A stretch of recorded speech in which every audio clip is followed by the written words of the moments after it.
Capítulo 1. Todo parecía indicar que hoy iba a ser un día normal. El sol brillaba en lo alto del cielo, la brisa de la mañana entraba por el gran ventanal del salón, el olor a tostadas recién hechas del vecino de arriba era fácilmente perceptible, y el ruido urbano propio de una ciudad como París inundaba las calles. Antoine Clouzot, como cada día, se dispuso a preparar el desayuno. Un par de tostadas con abundante mermelada de frambuesa y un café solo. Mientras colocaba una rebanada de pan en la tostadora y ponía en funcionamiento la cafetera, Antoine trataba de imaginar qué monótono caso le estaría esperando en su afamado despacho de detectives. «Vamos a por otro día», se repetía una y otra vez Antoine, intentando así darse ánimos. A pesar de que era un apasionado de su profesión, Antoine no podía dejar de pensar en aquellos tiempos en los que todos los casos en los que trabajaba eran un verdadero reto y, si quería resolverlos, debía aplicar toda su pericia e ingenio. Además, gracias a todos aquellos casos imposibles de resolver, Antoine había sido galardonado con el premio al mejor detective del mundo. Sin embargo, las cosas habían cambiado, ya no solían aparecer ese tipo de casos, ya que la gente acudía primero a la policía y únicamente recurrían a Antoine cuando el caso era desestimado por ser un suceso de menor importancia. Andaba Antoine ensimismado en sus pensamientos cuando algo llamó su atención. En la pantalla de la televisión apareció de repente su buen amigo Didier, el jefe del cuerpo de policía parisino, hablando frente al Museo del Louvre. Este suceso, que aparentemente podía parecer normal, ni mucho menos lo era, ya que si por algo se caracterizaba Didier era por su reticencia al protagonismo. No le gustaba ser el foco de atención y, por ello, trataba de mantenerse siempre fuera del foco mediático. Antoine subió el volumen del televisor y se dispuso a escuchar con atención. Que no cunda el pánico. El cuerpo de policía en su totalidad está haciendo todo lo posible para dar con el ladrón y ponerlo a disposición judicial, dijo el bueno de Didier, visiblemente nervioso ante la gran cantidad de medios de comunicación que se agolpaban frente a él. Tras las breves declaraciones, Didier dio media vuelta y, tan rápido como pudo, se adentró nuevamente en el museo. Por lo poco que pudo escuchar, Antoine dedujo que algo grave había pasado en el Louvre. Cambió de canal varias veces para comprobar si en alguno de ellos seguían hablando de la noticia, pero lo único que encontró fueron concursos televisivos y programas de cocina. Tras varios minutos cerciorándose de que por la televisión no había ningún periodista ampliando la información del suceso, desistió en su intento y se dispuso a averiguar qué había sucedido por su cuenta.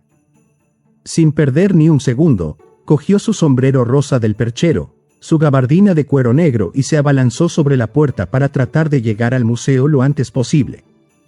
Una vez en la calle, Antoine paró un taxi y se subió a él rápidamente. «Al Museo del Louvre, por favor», dijo Antoine al taxista. Tras arrancar, Antoine se dispuso a abrocharse correctamente el cinturón cuando, de repente, la inconfundible melodía de su teléfono móvil le interrumpió. Nada más descolgar, pudo distinguir la agitada pero firme voz de su amigo Didier. «Buenos días, Antoine. Siento llamarte en estas circunstancias, pero la situación lo requiere. Imagino que ya estás al tanto de lo ocurrido, ¿verdad?», preguntó Didier. «Querido Didier, percibo por tu voz que la situación es grave. Sabes que puedes contar conmigo para todo lo que necesites. He visto en la televisión que algo gordo ha sucedido, pero no he logrado enterarme completamente del suceso, ya que, por más que cambiaba los canales, en ninguno daban más información al respecto», respondió Antoine. «No te preocupes, es normal. Hemos tenido que hablar con las distintas cadenas de televisión para que no emitieran la noticia. Te explico, esta mañana saltó la alarma en el Museo del Louvre, y rápidamente acudimos para ver qué sucedía. Al llegar, el director del museo nos recibió totalmente desconsolado y, entre balbuceos, nos explicó que alguien había robado la famosa joya Hope», explicó Didier. «¿De qué joya se trata? ¿Es muy valiosa?», preguntó Antoine, atónito ante la noticia. «Es una de las joyas más importantes del mundo. Está constituida por un bello diamante de color azul, alrededor del cual tiene engarzadas infinidad de piedras preciosas de menor tamaño. Perteneció a la colección de joyas de la Corona de Francia hasta que fue robada en 1792.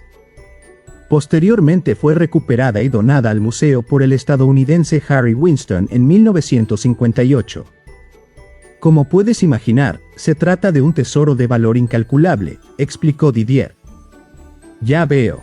Es obvio que nos encontramos ante un suceso realmente importante, dijo Antoine, asombrado, mientras pagaba al taxista y bajaba del coche en dirección a las puertas de entrada del museo.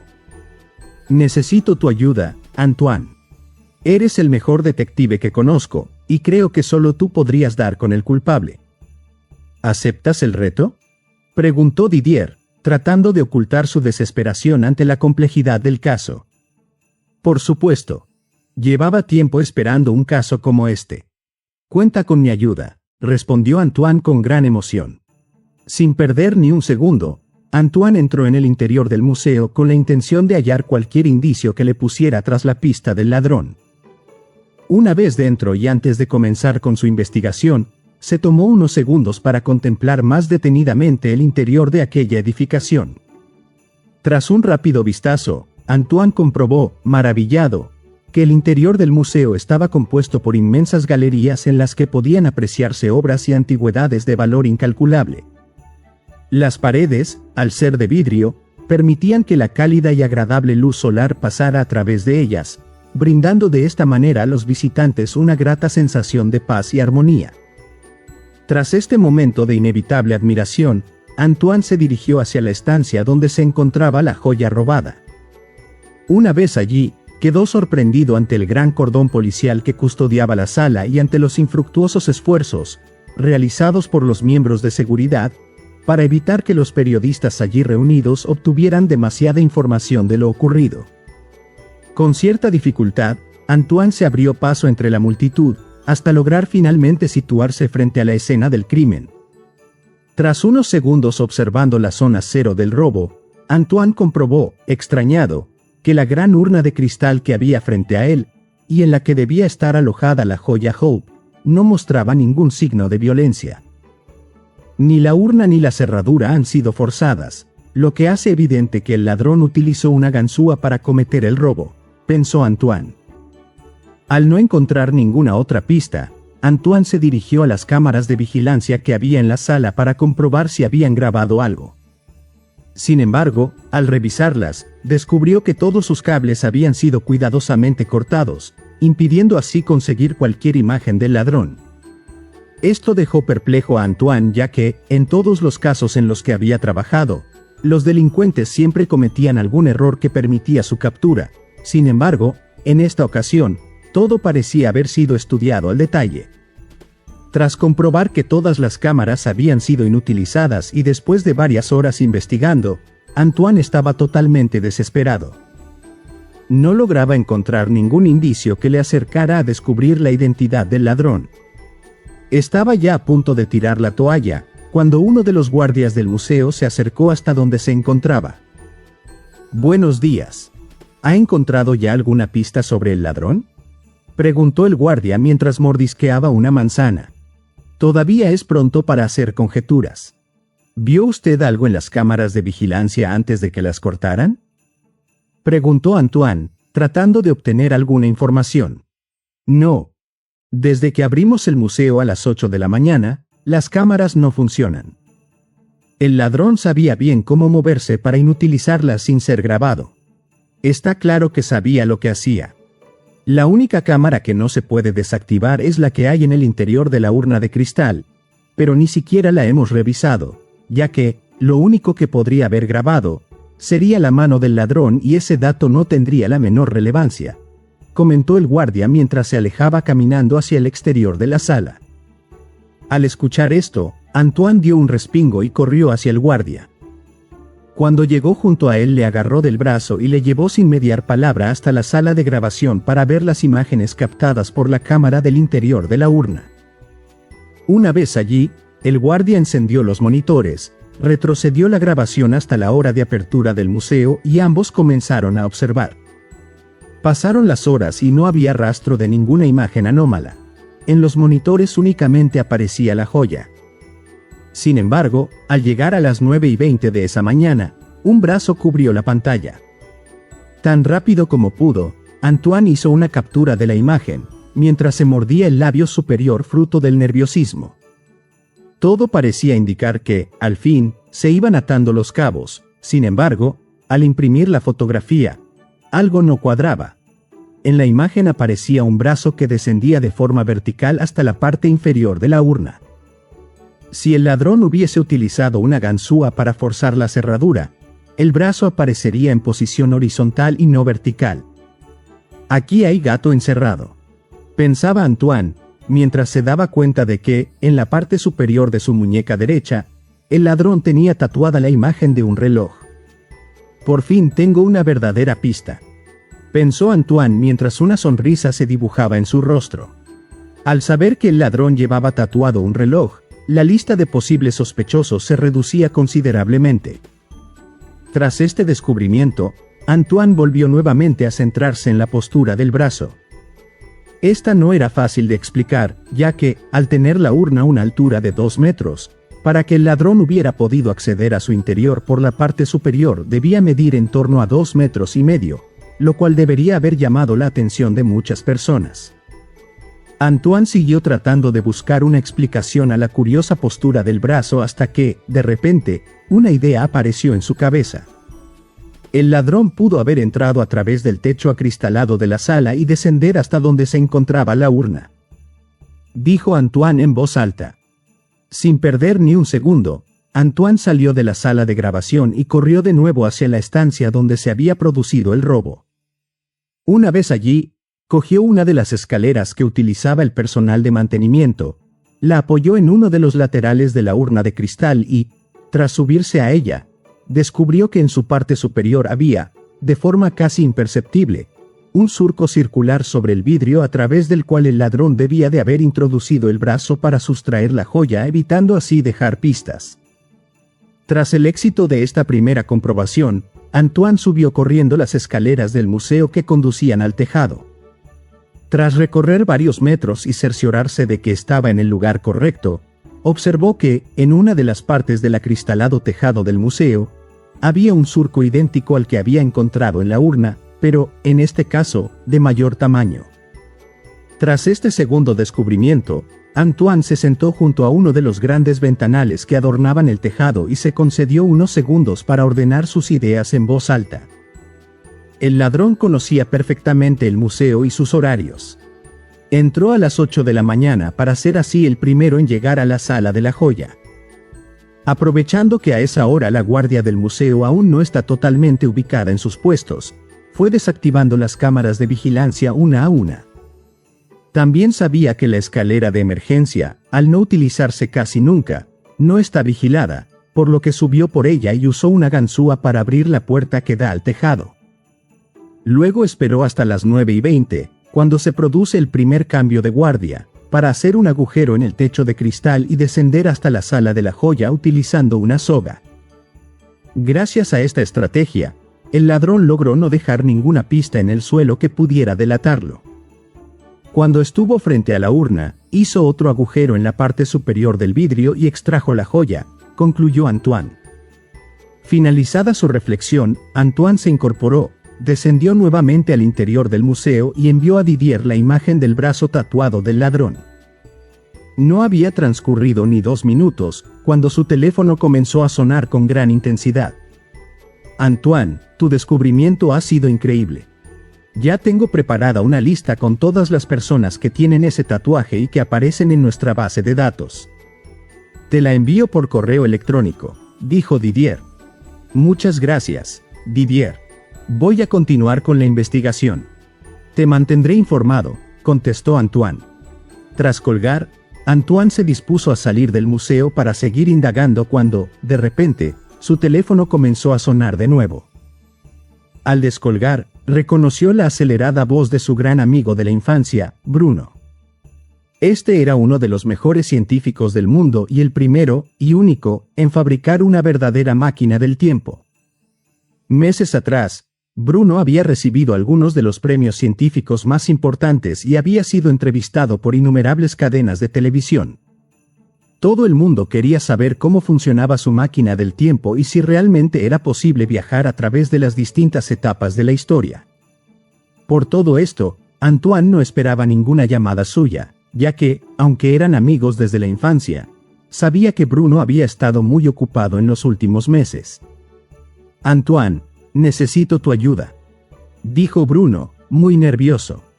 «Tranquilo, cuéntame qué ha ocurrido», respondió Antoine, tratando de calmarlo. «Esta mañana, al llegar a mi laboratorio, la puerta estaba abierta y, al entrar, comprobé que todos los papeles en los que explico el funcionamiento de mi máquina del tiempo estaban completamente desordenados», explicó Bruno. «Bueno, Bruno, ambos sabemos que nunca has sido muy ordenado. ¿No te los dejarías anoche desordenados sin darte cuenta?», bromeó Antoine, intentando quitarle hierro al asunto. «Imposible, Antoine. Hoy tengo que dar una conferencia en la universidad, por lo que anoche dejé todo perfectamente organizado. Sin embargo, ese no es el mayor problema. Mientras comprobaba si habían robado algo, me di cuenta de que la máquina del tiempo estaba encendida y había sido usada recientemente. Antoine, alguien está viajando a través del tiempo con todas las consecuencias que eso puede conllevar», exclamó Bruno, casi gritando.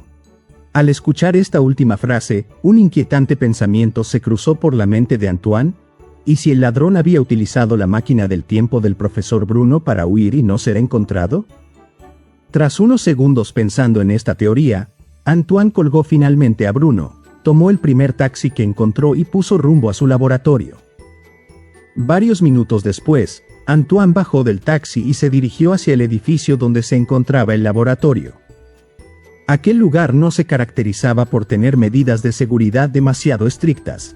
Solo había 2 recepcionistas, que apenas prestaban atención a los visitantes y, además, carecía de cámaras de vigilancia, por lo que al ladrón no le debió haber resultado demasiado difícil entrar. Tras recorrer varios pasillos, Antoine llegó a una gran nave llena de aparatos y cachivaches verdaderamente curiosos. Al fondo de la sala, encontró a un Bruno que no podía dejar de caminar de un lado a otro. Junto a él, se alzaba una imponente máquina de color plateado, dividida en 2 grandes piezas. La primera pieza era una especie de plataforma circular, también plateada, colocada sobre el suelo y a la que se accedía subiendo 2 escalones. Sobre los bordes de la plataforma había infinidad de botones y palancas de diversos colores y formas. En el centro de la misma, se podía observar un espacio circular de menor tamaño, donde brillaba una intensa luz amarilla. La segunda pieza estaba suspendida del techo, a unos 2 metros del suelo. Al igual que la primera estructura, tenía una forma redondeada y contaba con un espacio circular en el centro, con una luz amarilla similar.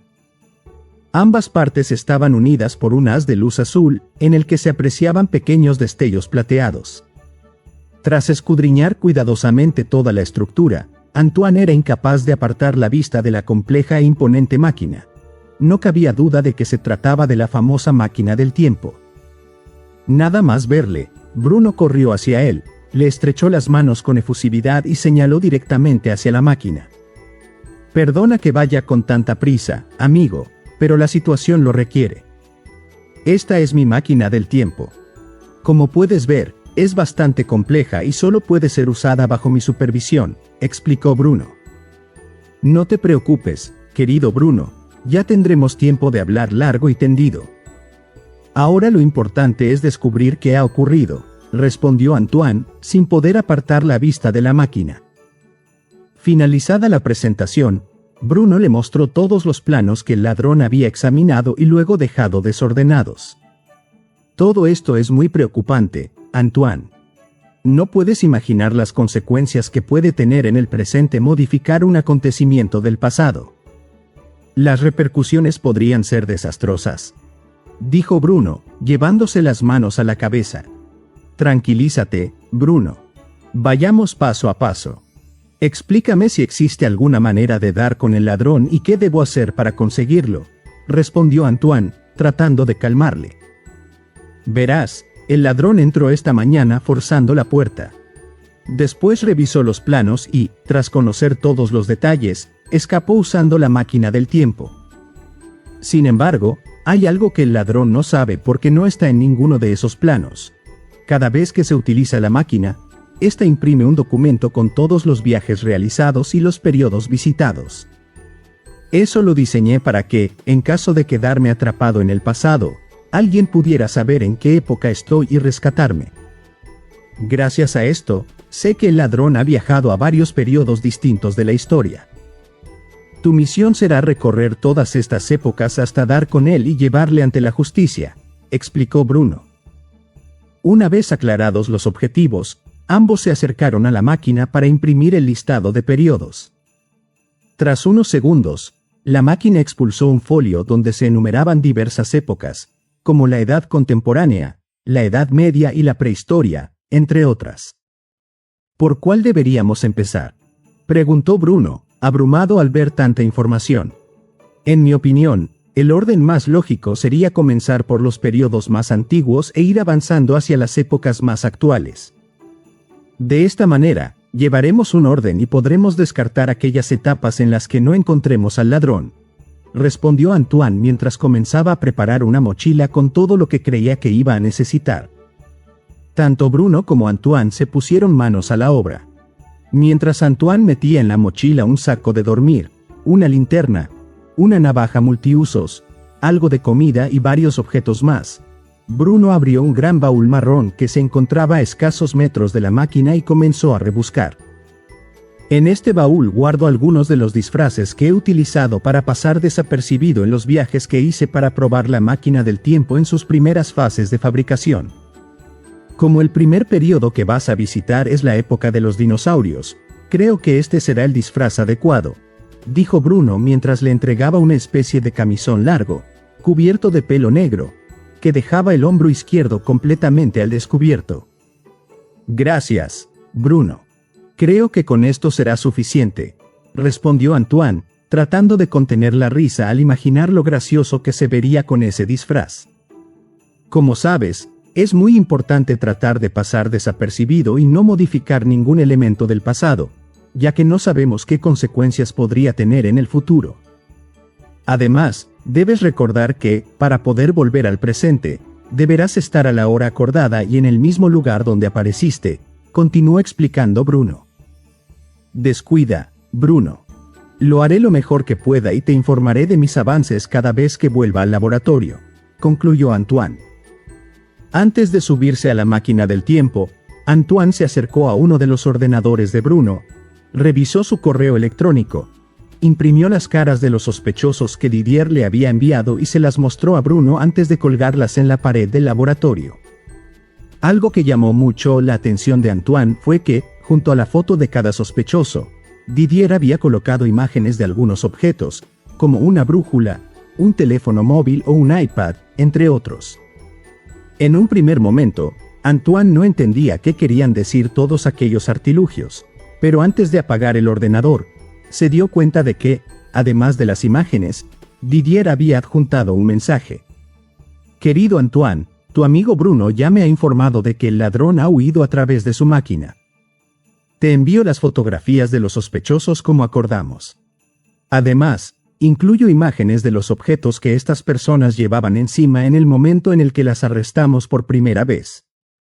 Puede que el ladrón también las llevara consigo durante la huida y, quién sabe, con tanto viaje en el tiempo, quizás haya perdido alguna en las distintas etapas de la historia. Ahora estaba claro. Didier les había enviado un listado de pruebas que debían encontrar para ir descartando candidatos. Tras varios segundos observando a los sospechosos y sus respectivos objetos, Antoine recordó a Bruno que todas las personas que aparecían en las imágenes tenían algo en común. Llevaban tatuado un reloj en sus muñecas. ¿Alguno de ellos te resulta familiar?, preguntó Bruno. No reconozco a ninguno, respondió Antoine, pensativo. Tras unos segundos de reflexión, Antoine se puso el disfraz, cogió la mochila y subió los escalones de la máquina del tiempo, colocándose justo en el centro de ella. Al mirar hacia abajo tuvo que entrecerrar los ojos, ya que la luz amarilla era tan intensa que apenas podía distinguir sus propios pies. Recuerda, Antoine, tienes 2 días para averiguar si el ladrón está en la época de los dinosaurios. Finalizado ese periodo, deberás volver al mismo lugar en el que aparezcas, de lo contrario, no podrás regresar. Tuvo que gritar Bruno debido al ruido provocado por el funcionamiento de los engranajes que conformaban la máquina del tiempo. Tranquilo, Bruno, lo conseguiré, respondió Antoine alzando también la voz. El haz de luz azul que descendía de la parte superior de la máquina envolvió a Antoine y lo elevó como si fuera una pluma. Al mirar hacia abajo, vio que sus pies ya no tocaban el suelo y que el resplandor de la luz azul se intensificaba cada vez más. Tras varios segundos ascendiendo, Antoine se detuvo y la máquina del tiempo comenzó a emitir un ruido ensordecedor, casi insoportable. Como consecuencia del ruido, Antoine se tapó los oídos. Sin embargo, el sonido era tan intenso que se abrió paso hasta llegar a sus tímpanos, provocándole una desagradable sensación de mareo. Cuando el estruendo alcanzó su punto más álgido, se produjo una enorme explosión, seguida a los pocos segundos de una perturbadora, pero a la vez agradable, sensación de calma. Al abrir los ojos, Antoine se encontró flotando sin rumbo en un infinito fondo blanco, donde no existía ni el sonido, ni el espacio, ni el tiempo. Todo va bien, todo va a salir bien, se repetía Antoine una y otra vez, tratando de no perder los nervios. Después de varios segundos, Antoine notó como una fuerza le absorbía con una intensidad descomunal. Intentó resistirse braceando hacia arriba, pero la fuerza era demasiado poderosa y le arrastró hacia el fondo a gran velocidad, trayendo consigo una oscuridad total que hizo que Antoine perdiera el conocimiento.